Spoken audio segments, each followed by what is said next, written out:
Hello আমার প্রিয় বন্ধুরা, কেমন আছো তোমরা? আশা করি সবাই অনেক ভালো আছো।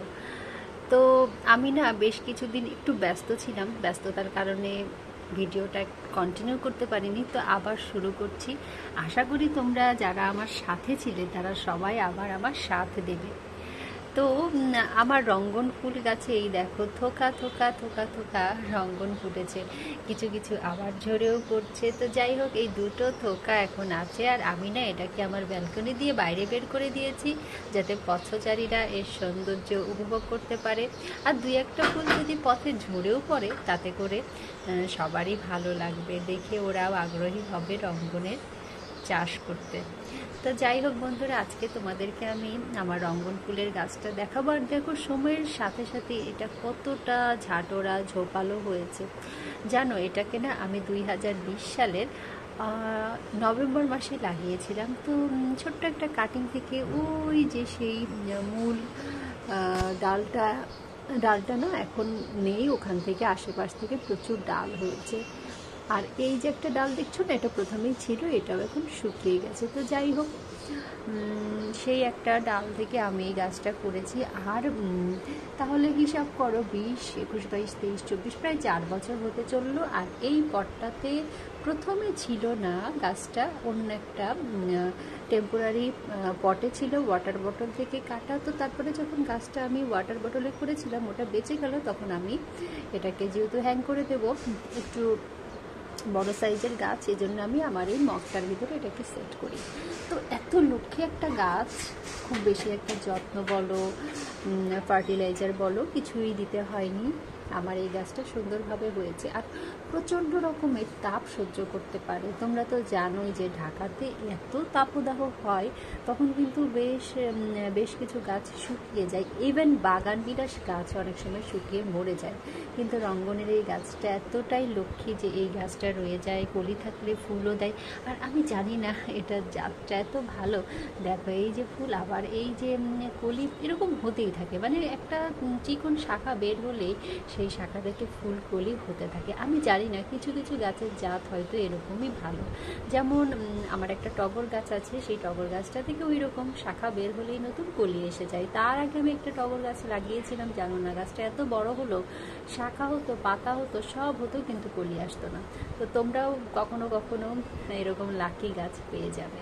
তো যাই হোক বন্ধুরা, এই পটটাতে আছে। আর দেখো আমি না মাঝে সাঝেই কাটিং দিয়ে দিই, কারণ খুব বেশি বড় হয়ে গেলে তবে একটু সমস্যাও হয় রাখা, কাটিং দিয়ে দিই। তো যাই হোক, আমি এটাকে কখনোই বাইরের বাজার থেকে কিনে আনা কোনো ফার্টিলাইজার দিইনি, তবে হ্যাঁ গোড়ার মাটিটা আমি মাঝে মাঝে একটু খুঁড়ে দিই, একটু নেড়ে ছেড়ে দিই, যাতে করে উপরে যদি কোনো, অনেক সময় দেখবে যে গাছের উপরে ছোটো ছোটো শৈবাল জন্মে সবুজ সবুজ, তো ওটাকে খুঁড়ে না দিলে না অনেক সময় হয় কি ওয়াটারটা ঠিক মতো মানে বসে যায়, ওয়াটারটা অনেক সময় মাটিতে বসে পচন ধরিয়ে ফেলে সে করে। তাই এটা একটু খেয়াল রাখবে যে গাছের গোড়ার মাটি মাঝে মাঝে খুঁড়ে দেবে। আমি তো বলবো মাসে 2বার গাছের গোড়ার মাটিটা একটু আলাদা করে দেবে। আর যারা একদমই সবার পারবে অন্তত মাসে 1বার করে দিও, এটা না খুব ভালো গাছের জন্য। মানে গাছের রোগ ব্যাধি 50% চলে যায় গোড়ার মাটিকে যদি একটু খুঁড়ে দেওয়া হয়। আর এই যে ডালপালা যেখান থেকেই বাড়ে আমি ছেটে দিই, ছেটে দেওয়ার পরে যে ডালগুলো এক্সট্রা হয় আমার ফ্রেন্ডদেরকেও দিয়ে দিই, মাঝে মাঝে ওরা আবার গাছ করে নেয়। আর ডাল থেকে গাছ করা, বীজ থেকে চারা করা, এটা না আমার একটা হবি। তোমরা যদি আমাকে বলো যে তোমার হবি কী, তাহলে আমি বলবো কি জানো, বীজ থেকে চারা করা আর ডাল থেকে নতুন গাছ করা খুব খুব আমার শখ। তো যাই হোক, বৃষ্টি হয়েছে তো গাছটা হয় অটোমেটিক্যালি প্রচণ্ডভাবে ধুয়ে যেয়ে আরও সবুজ হয়ে গেছে, আরও সুন্দর হয়ে গেছে দেখো। হ্যাঁ, আমাকে একজন জিজ্ঞেস করেছিল যে রঙ্গনকে ইংরেজিতে কি বলা হয়। তো রঙ্গনকে ইংরেজিতে বলা হয় হচ্ছে বার্নিং লাভ, মানে জ্বলন্ত ভালোবাসা। আমাদের ভালোবাসার রঙ তো লাল, আর ভালোবাসা যখন জল করে জ্বলে তখন কিন্তু এইরকম রঙ্গনের মতোই সুন্দর হয়। আমি জানি আজকে আমার এই রঙ্গনের ভিডিও দেখে তোমরা অনেকেই রঙ্গন গাছের জন্য অস্থির হয়ে যাবে, চাইবে যে আমাদের ব্যালকনিতে একটা রঙ্গন লাগাতে। তো তোমাদেরকে আমি একটা কথা বলি, তোমরা যদি ব্যালকনিতে রঙ্গন লাগাও তাহলে না রঙ্গনের আর একটা জাত আছে, সেটা হচ্ছে কি জানো, গাছটা অনেক বুশি হয়। এই যে পাতাগুলো দেখছো, পাতাগুলো না ছোট ছোট হয় একটু, এবং বারান্দায় রাখার জন্য ভালো। তো তোমরা সেই রকম মানে ক্রিপার সাইজের রঙ্গনের যে চারাটা হয় সেটা তোমরা লাগাবে।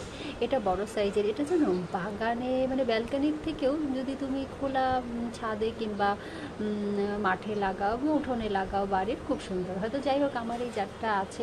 মেনলি এটা আমার একটা স্মৃতিও বলতে পারো। এটা আমি আমার দেশের বাড়ি থেকে এনেছিলাম তো কাটিংটা, তা ওখানে বড় জাতেরই ছিল, ওটাই নিয়ে এসেছিলাম। তো সেখান থেকেই চারা করা। তো তোমরা ওই যে ওরকম যদি করো কখনো বাগানে বারান্দাতে, তাহলে অবশ্যই ক্রিপার সাইজেরটা কিনবে। আর যদি বলো একটু একটু হেল্প করো কোনো টিপস, হ্যাঁ তোমরা গোড়াতে চাল ডাল মিশ্রিত যে ওয়াটারটা হয়, মানে চাল ডাল ধোয়ার পরে ওটা দেবে। আমি তো বলি যে হোমমেড ফার্টিলাইজার বলতে এটা হলো বেস্ট, ওটা দেবে। আর হচ্ছে হ্যাঁ, মাঝে সাঝে এটাতে কিন্তু মিলিবাগের আক্রমণ হয়। আমি এটাতে মিলিবাগের আক্রমণ হলে ডালপালা ছেটে দিয়েছি, অতিরিক্ত আক্রমণ হলে ছেটে দিয়েছি।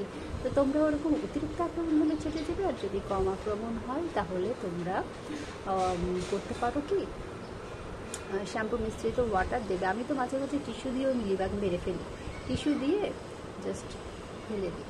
তো যাই হোক বন্ধুরা, আজকে তোমাদেরকে রঙ্গনের গাছ সম্বন্ধে বেশ কিছু টিপস দিলাম, রঙ্গন ফুল দেখালাম। কেমন লাগলো তোমাদের জানাতে, আর আমার চ্যানেলটার সাথেই থাকবে। সবাইকে অনেক অনেক ভালোবাসা। সবাই ভালো থেকো, সুস্থ থেকো, আমার চ্যানেলটার সাথে থেকো। আর সবাই একটু প্লিজ সাবস্ক্রিপশন দিয়ে দিও। তোমাদের এই সাবস্ক্রিপশন কিন্তু আমার নতুন কাজ করতে অনেক বেশি আগ্রহ যোগায়। Bye bye.